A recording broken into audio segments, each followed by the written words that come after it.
Breaking the gray.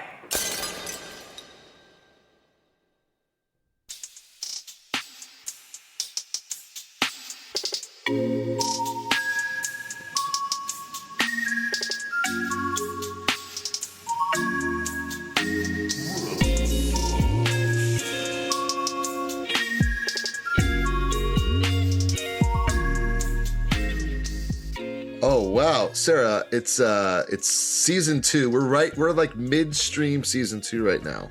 Yeah, we've had some awesome guests so far, haven't we? We have. Like, I feel like the opening of the book, we can't give up our special guest yet. You hold on one second. I know you're going to be part of the special guest so soon. We're reading this Rebel Scientist novel. This is the guest season where we have all of Sarah's favorite friends, people she's met along the way, and really just introducing our listeners to what biohacking is, but in real practice by real people really testing alternative health. And I'm excited for today. Sarah, who have you brought today? I'm so excited. Well, today I've got one of my best friends, actually, Kelvin Snaith. And we're talking to Kelvin because he's an expert on emotions, which I think is something we really need to talk about at this time, kind of post-COVID. Everybody's a bit emotional. There's a lot of that around. And Kelvin's actually spent a long time. He's coached me many times on getting hold of my emotions. He's also written a book, and he's developed his own technique of dealing with emotions. So I think it's going to be very cool to see what he has to say. I definitely, one important note here, not that I'm, a narcissist at all, but we'll let Kelvin decide that. Yes, he will. Is I'm curious if you brought him on for the purposes of maintaining my emotions, because you know how I get. Well, exactly. Yeah, I thought he could maybe do a little job on you so that reel me in. We could more work so together. Paul. I feel like this is something Paul would have set up. Like, let's get Kelvin in here. Russ is out of control. No, so excited, Kelvin. Give us a little bit of your background. How'd you get started in this, and why? Yeah, well, great. So I originally started in physical health. So I was working as a personal trainer and nutritionist for a while, and I got very interested in the psychology and how a lot of my clients would work out when they were with me, but then the rest of the week they wouldn't do anything. Mm-hmm. So I became very interested in how can I affect their mental health to get them well, not just shouting at them to work out and instructing them how to eat, but actually how can I get them in the right headspace to maintain these practices. So that kind of set me off onto mental health, and I trained as a cognitive behavioral psychotherapist. I then worked for 5 years in the National Health Service as a CBT therapist. So I was in a depression and anxiety, it's like a primary care service, so working with just the general public that are experiencing difficulties with their mental health, depression and anxiety, and that's what I've been doing. I was kind of working quite hard for 5 years, and then after 5 years I reached a point where I was like, I need a break now. I need to take a break, and I was lucky to be given a sabbatical, and I used that time to then reflect on my learning and manage to write a book of all of my learning from my 5 years working with people. I'd already actually produced some mental health apps that are free on the App Store that people can use to help them managing their emotions. So the book was kind of like an extra to go with the apps that were already available. Yeah. Kelvin, I've been through lots of therapy. And one of the key takeaways that my therapist and I have talked about, because I share my therapist with all my family and friends, is she'll help you identify the why. She'll help you identify why you are traumatized and why you're acting this way and the defense systems you built up. But it's, at some point you have to graduate, and it's the practice of it. It's how do you practice that if you're still broken, or if you're still working through it, or you're still getting, your legs and trying to figure out how to do this on your own. So it sounds like the practice part is something that you spend a lot of time on. Definitely. I think that's a really good point, that for me, it's about that the most interesting thing is, like trying to empower people so that they can be their own practitioner and not relying upon somebody to get them healthy and well. Yeah. And that's one good thing about CBT, actually, cognitive behavioral therapy, is it is a skills-based therapy. So it is about empowering the person to be able to better manage their thoughts and emotions. But through my practice, I actually came up with a really simple technique to manage emotions, which I guess you could say was new, really. Like, as far as I'm aware, there's nothing like it already out there. And so that's what I'm calling the hands-up therapy technique. Yes, I think that's what I think that's what we were hoping you were going to take us through, Kelvin, because this is what we were all about talking about. Rebel Scientist is taking control of your own health, taking your own responsibility. And so you have this tool that is very, very simple, but very effective. So let's go through it, because I think that's just a cool thing to actually be able to give people something practical they can do.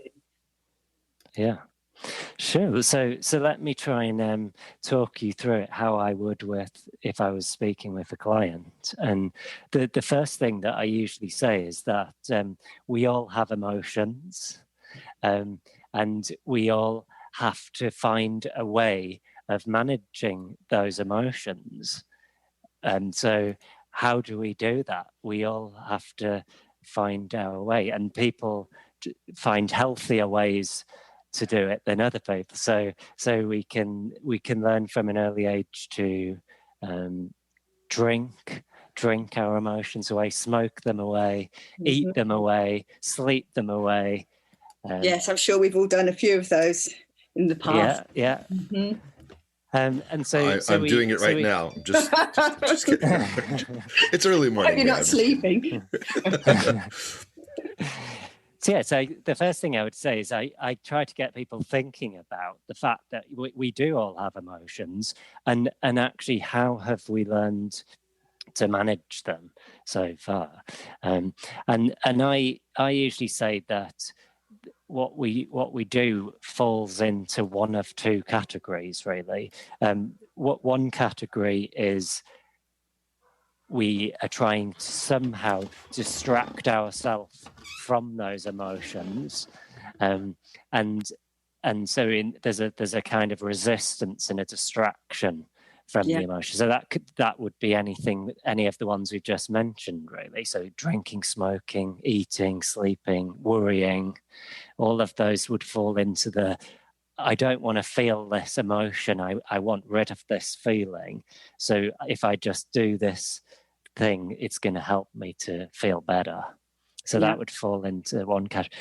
And then the other category is what I refer to as like hands up to the emotion, just letting the emotion be, not fighting it, not resisting it, not battling it, and just giving it some space to be felt and experienced. So see, a lot of people have come across the term mindfulness now, and they're familiar with that. But essentially, I used to just talk to people about mindfulness, and some people would get it, but a lot of people didn't really understand what I was talking about, and they would be, I don't know, what do you mean? How do I accept this feeling? And so then one day I came up with this idea of, well, we could just literally put our hands up. And I used the analogy of, if you think about being in a bank, waiting to go to the cashier, and then a gunman comes into the bank and he points a gun at you, and everyone else in the queue and he says, put your hands up where I can see them, what would you do? Yeah, put your hands up straight away. Yeah. Yeah, so we're not going to take on the gunman. We're going to realize that he's not really interested in me. Hopefully, he's interested in the money in the bank. Let him get what he needs. This posture is quite a universal sign, isn't it? We all recognize like a surrender. Like a surrender posture. Yeah. So I say, in some ways, the gunman in that analogy is a bit like our emotions. If you think about it, do we have a choice when our emotions come into our body? Did we invite them in? Yeah, no, often not. No. And I'm thinking of right now when everybody's really worried about the COVID, some people are waking up like that, aren't they? So they're definitely not inviting it in. It's there when you wake up. Certainly, it's my experience. And from when working with people, I see that, we're just going about our day, we're eating our breakfast, and then bang, we're filled with this like stomach turning over or tightness in our chest, or we're getting really just filled with rage and anger. We don't choose it, it just happens. So I try to say to people, if we think of it like the gunman, what are you going to do? Are you going to take on the gunman and fight it, resist it in some way, even if it's a subtle resistance? Is that a good idea to resist the gunman? Or are we going to do our hands up and breathe approach, which is literally as simple as that? So I get people to think about how much they're surrendering in that moment to the emotion that they're experiencing. And so I will get them to show me on their hands. So I'll say, are you 100% surrendering, or are you 0% surrendering? Which would be, I'm not surrendering at all, really. I'm actually doing everything I can to try and, I don't want to feel this. I want it out of my body. Yeah.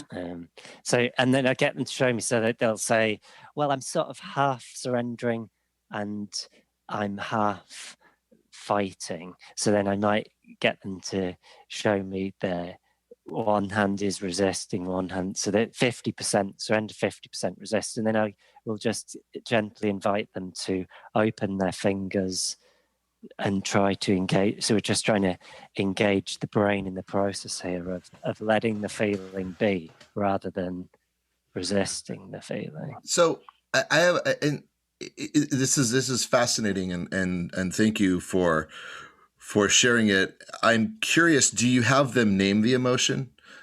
Absolutely, yeah. So that would be the first step. So thank you for pointing that out. So I would say to them, well, what are you feeling? Can we just label it?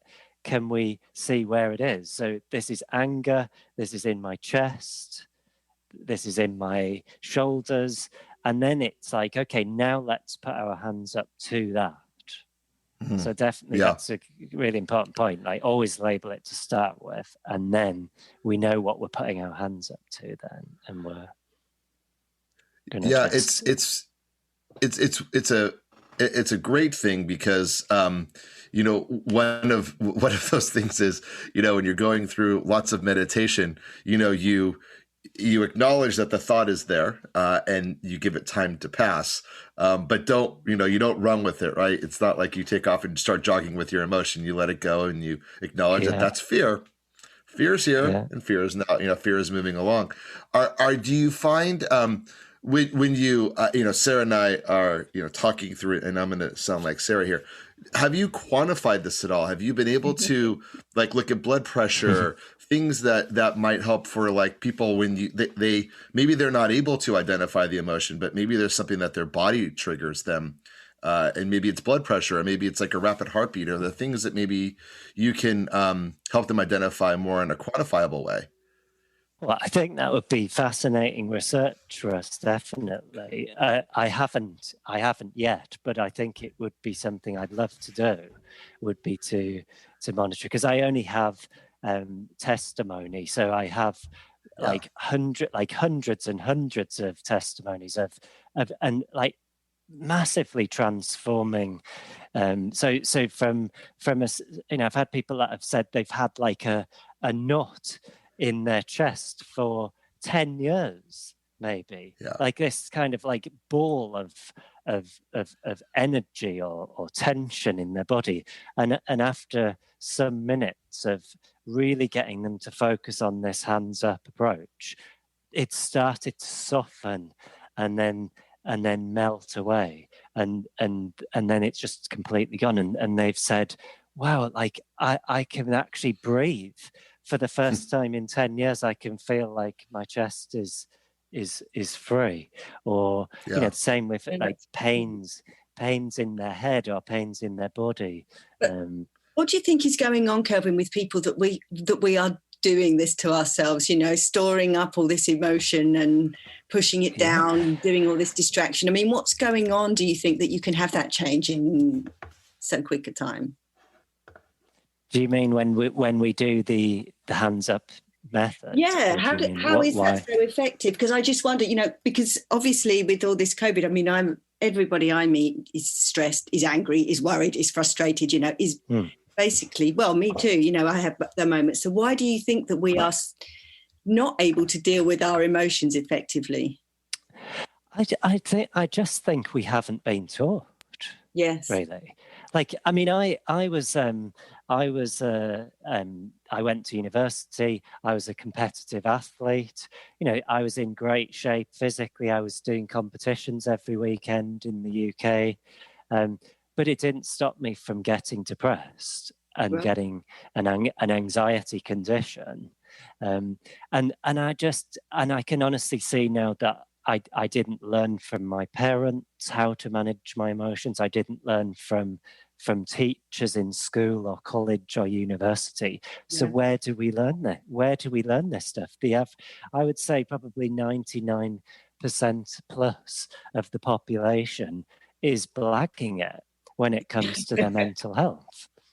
I mean, not only blocking it, but they're manifesting it in some sort of like body issue, right? It's like, I have a pain in my head. No, what you're doing is you're having constant stress or constant fear. Or constant emotion that you're not dealing with in this case. Yeah. It's been... and they've just not learned how to do it. We don't, I mean, unless, you know, I appreciate there's a lot of your listeners would be a little bit more open-minded to helping themselves. And actually that's how I became interested in, that's how I got better myself, was starting to learn about mental health, reading books, self-help books and starting to educate myself about thoughts and emotions and how to work them, and over many years got better. So that is, I would think most of your listeners would actually be already, you know, maybe doing that a bit, but still I have worked with people in my practice that have been into self-help for a decade, and yet they come to me and they're still in an absolute state, and when we look, they are still really, I would say, avoiding their emotions, and yet they've read all the books and they can understand things on a mental level, but they're not applying it. They're not actually. I think it's not so doing sexy. It's not really a sexy topic, is it? Because in the biohacking, there's a lot of emphasis on performance, on longevity, on, you know, looking your best, being the top of your game, having the best business skills. You know, to actually start sitting down and admitting that you feel lonely or you feel useless or depressed, that you feel stupid. It's not, you know, it's not so fun, you know, it's not something that's talked about very much, and certainly not at all the biohacking events. You know, it's kind of a little bit pushed aside. And I would I agree with you. I agree with you completely, and I think that's why, in answer to your question, really, why it has gone just for years and years and like not dealt with, because they haven't wanted to look at it. They haven't been shown how to do it. But interestingly for me, I mean, I found that, you know, it's relevant to biohacking, because to be the best person that we can be, we have to manage our emotions properly. Yes. There's no doubt about it. Yeah. Well, it starts, I mean, I'm just going to keep preaching what Sarah says here, but it's the mind and body connection that the mind has so much power over our bodies that for you to truly be this, supremely efficient biohacker that's efficient and it's getting the most out of their body and about longevity, you have to be able to control and honor your brain, right? And honor what's Absolutely. going on in there. And there are things that happened before we were, conscious little humans running around and self-aware, where our parents were in control for 2 or 3 years. And a lot of that trauma sits in there, and we don't know. And, we don't know how we ended up here. We just ended up here. But I'm wondering, when you look at trauma, how, that might be a little bit tougher to honor that, right? That might be really scary to people, to put your hands up and release all control over that trauma, because it's probably scary. Yeah, for sure. And I mean, if we look at what trauma is, trauma is just emotions. It's a mixture of emotions. There's probably going to be lots of shame in there. There's probably going to be fear in there. There may be sadness. So I talk about the big five. I'm sure that within trauma, you've probably going to be ticking at least 4 of those big 5 emotions. So sadness, anxiety, anger, shame.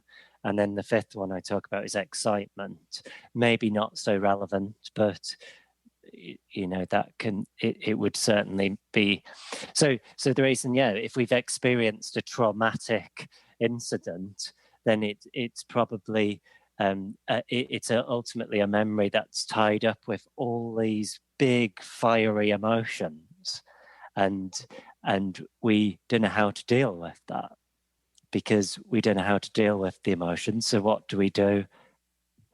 We just push it away and drink it away, eat it away, whatever way we want to get rid of it. And so what would you do there then, Kelvin, if you had somebody with a big traumatic event? Would you deal with those emotions one by one? Yeah, I would always start. My approach now is very consistent when I'm working with people. So I always start by what I call the basics, and having conversations like we're having now about, we all have emotions. These are the big 5 emotions that we have, and when we experience emotions, if we want to manage them in the healthiest possible way, then we must learn to do the hands up and breathe method, and just slowly guiding them through that process. And just taking one emotion at a time, really, and starting to work through them. And so generally, in my experience, the better that we become at managing our emotions, it doesn't matter what our mental health problem, what the diagnosis is, really, it just drops away as we start to improve managing our emotions. Yeah, sometimes it's the simplest things, isn't it, that kind of you need to hear. So of course, there are treatment protocols specifically for trauma. So if someone has PTSD, in CBT we have a specific treatment protocol. But I would still always start with those basics and education and thinking about what have they, like, increasing their awareness of what have they learned to do to manage their emotions, so that they're really clear, that they're understanding, oh yeah, now I see, yeah, now that's why I just keep reaching for the wine, or that's why I keep scratching myself and self-harming. That's so once they've increased that, once they've joined those dots, and then I've introduced a new method to them, they can hopefully start drawing upon that new method. Yeah. And allowing that other method to be left, and eventually we get the new pathway, if you like, formed in the brain. And the more I'm sure you appreciate that, the more we do something, the more it's strengthened. Yeah, exactly. Well, that's right. That's cool. That's cool that you have that technique, and it is so simple. And what I also like about your book is that you can just go through some of the things, because we still get triggered by things. And you've got some great titles in your book, like The Manager from Hell. Yeah. So I wonder if you could just give us like a couple of quick tips, like what do you do if there is someone really annoying you, like you feel that the emotion is not coming from you? You know, what if you have got the manager from hell, or you're in lockdown with, you know, the biggest pain in the ass? What's your tips for that, Kelvin? Well, so definitely, I'm going to sound a bit repetitive again, but I would be trying to take myself off, maybe away from that person for a little bit, give myself some space from them. But then absolutely, I want to be connecting into my body. And as Russ would say, like trying to label, you know, what is coming up here? What is the emotion that's being triggered here? Is it anger? Is it sadness? What is it? Or maybe it's a mixture of emotions, and that's okay. And so just really labeling them, and then spending a good bit of time to hands up and brave to that feeling, and starting to see that, yes, although I am being triggered by this person, I do have a tool here which I can use, I can draw upon, and it will start to diffuse that emotion in the healthiest possible way. I don't have to do all of those other destructive things that I've been doing. This is a simple way. And then I would be, what I usually say, Sarah, is that when we do the hands up and breathe, it has an advantage as well, in that it allows us to more easily identify our thought processes. Yes. Because by allowing the emotion and giving it time to be felt and diffused, we are allowing those thoughts that are tied up with that emotion to also be present, so that they're more able to be understood. Because likewise, when we push the emotion away, we're also pushing the thoughts that are linked with that away, and then we make it impossible to understand what we're thinking. So we do want to understand what it. So maybe in answer to your question, what would I do if I'm being triggered by someone? Well, quite often then there's going to be anger, and in my experience, when we've got anger, there's going to be a should statement. So I've sat with the anger, I've done my hands up and breathe, I've let it calm down a bit, and now I'm just noticing, what is it that I'm thinking?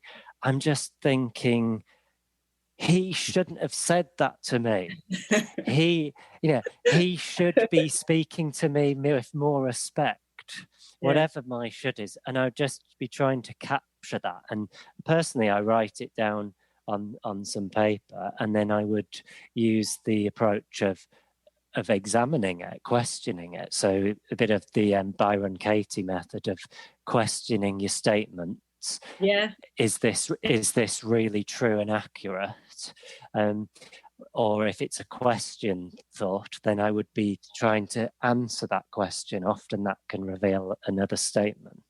So yeah, if it was he shouldn't be speaking to me that way, maybe if I really sit with that, I can see, this is somebody that's not managing their emotions very effectively either. So they're lashing out at me because they haven't learned how to manage their emotions properly. And so actually I'm seeing now, when I'm really sitting with it and examining it, that he should be speaking to me in that way because he doesn't yet have the skills to be any different. Yes, it's very empowering what you're saying, Kelvin. I can feel it now, just thinking about things. Of course, it's having awareness, and then it's thinking about it, and then it's being empowered by that, and like you say, surrendering to the emotion until you can actually be in a calm place to think it through. And join the dots a bit as well. Yeah. I find that, now we're going to be walking over to people as they're triggered and just saying, put your hands up. Take your time. Let this anger pass. That's going to be my new technique at work. I'm going to say, I'm acknowledging your anger. Why don't you put your hands up for a few minutes? Because I'm not going to attach to it. So, and that's also a hard part too. You may get a fist in your face if you do that. That's right. And then hopefully they've learned your technique, and then they're letting me pass by with my arrogance. So I do say, we best to teach this technique when someone is in a calm state rather than when they're in a triggered state or in an emotional state. So because I get a lot of parents asking me, how do they do this with children? And I would say exactly that. Well, don't try and teach them the hands up method when they're in the middle of a tantrum, because you're not going to get very far. So that's right. So teach them when they're calm and they're relaxed and they can take it in more. And then when they are having a tantrum, you can then just prompt them, hands up and brave now. Is it time for you to do some hands up and brave method? Yeah. Well, Kelvin, thank you so much. I feel much calmer. Thank you for the technique. We will share your book. What's the name of your book? And can we find it on Amazon? So you can, the book is called 5,000 Hours in Therapy. Okay. Yes, it's very cool. There's some good tips. There's some good tips. You can just go through the chapters even, and you can, even I sometimes go through, I've got that one. Let's have a look at that. So I think you'll definitely see a theme in the book where there is that constant theme of hands up and brave, looking at your thoughts in every chapter. But I have tried to be consistent. I have tried to be helpful in just sharing some of the learning points from particular topics throughout my therapy over the last 5 years. So perfect. Yeah. If you you can go to Amazon and get that. It is available worldwide. And there is a link actually on my website. If you want to be lazy, you can just go to handsuptherapy.com. I will never admit to that. I'll put my hands up to that. I will surrender. Yes, I will go to your website and I will grab the link and we'll put it on our blog. Thank you so much, Kelvin. Thank you for helping so many people and helping us and helping our listeners. Thank you, Kelvin. And I know you walk the walk, so it's always great to talk to you because you're just always so calming. So thank you for having me on. Yeah, I hope it's of help to your listeners. Cool. Take care. Yeah. Take care. Have a good evening. See you later. Bye-bye. Sarah, I'm still a little bit jarred. I don't even know. Jarred would mean that I'd be trapped in some sort of small glass container. My life has been altered from Kelvin. It was shocking. I wasn't expecting that discussion with him. And for the last 7 days, I've been really thinking about it. Yeah. Have you been putting your hands up? Have you been doing your hands up therapy? Yes. Hand up therapy. And I think it was the way that he approached it. It was just so soft-spoken, and I just felt, but he was great. And you two spend a lot of time together, it sounds like. Yes, unfortunately, our paths haven't crossed because of all the shenanigans that's gone on this year. But yeah, Kelvin is a friend of mine from south coast of England, where I was for a while. So I spent a lot of time with Kelvin and sort of seen his journey as he's gone on. And it has been very interesting. And now it's culminated in him having, he's written a book about his 9,000 hours in therapy. And he's come out with this app, the Hands Up Therapy app, which I've been doing for the week. And of course, it's super cool. These really simple techniques, we talk about neurotech and all these fancy things you can buy and do, but very, very simple technique and a way to deal with emotions as they come up. I think I can't recommend this enough. It's just so easy and simple. And like you say, he's so softly spoken and it just makes sense. It kind of takes any kind of anger out of anything and you can breathe a bit more. So yes, I'm a big fan of Kelvin. Yeah. He was great. I've done a lot of similar things. And we talked recently about doing our gratitude charts and, also a way of just recognizing and acknowledging what's going on in your life versus just, being in the passenger seat of life and just going along with the ride. It's now like get in the driver's seat so you can actually, be in charge. Yeah. Awareness, in the words of Anthony de Mello. That's what it's about, isn't it? That's absolutely the name of the game.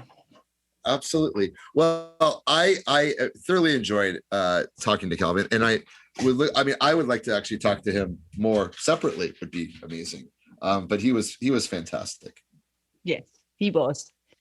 So yeah, very simple, very easy. We totally recommend the Hands Up Therapy app.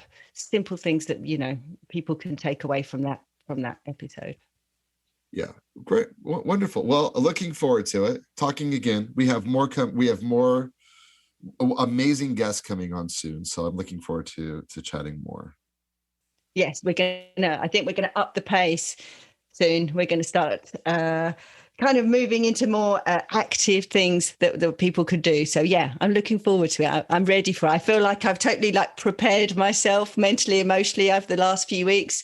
Yeah. And now I'm ready to go to the next level. I'm going to say, I highly suggest everyone to go back and listen to Deanna DeVille's episode, because it's a really great episode. And I have been spending time on keto. I've actually been researching it. I've been on a keto diet for the past 5 days now. I just went to a wedding and I was able to stay, on track. So I really am loving this, because I'm loving that there's there's prompts to get you started. And I think that's always the hardest part, is how do you get started in a lot of these areas of biohacking. And I think and our guests are doing a great job of giving people reasons to start.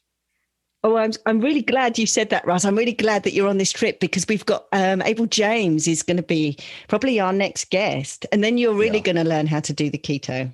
Okay, good. We've done the groundwork. We're ready to go. Yeah.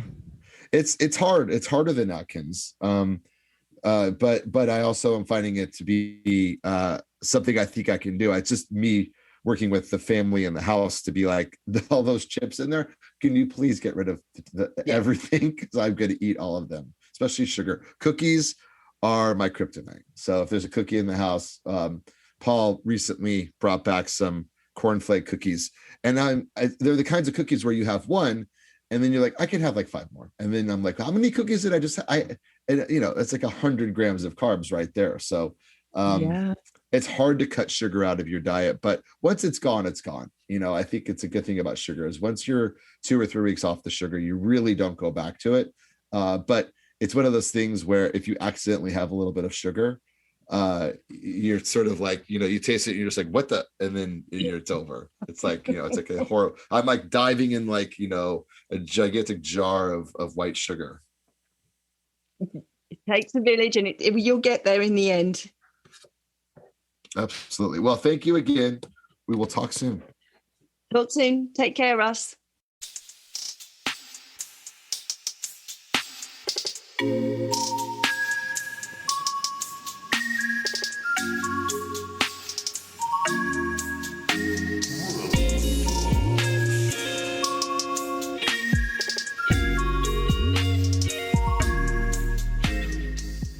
The Rebel Scientist Podcast is a Breaking the Gray production, created by Russ Eisenman and Paul Wood, hosted by Sarah Turner, music and sound editing by Logan Shea.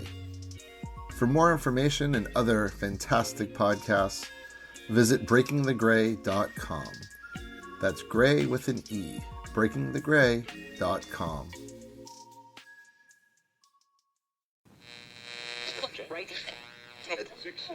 Breaking the Gray.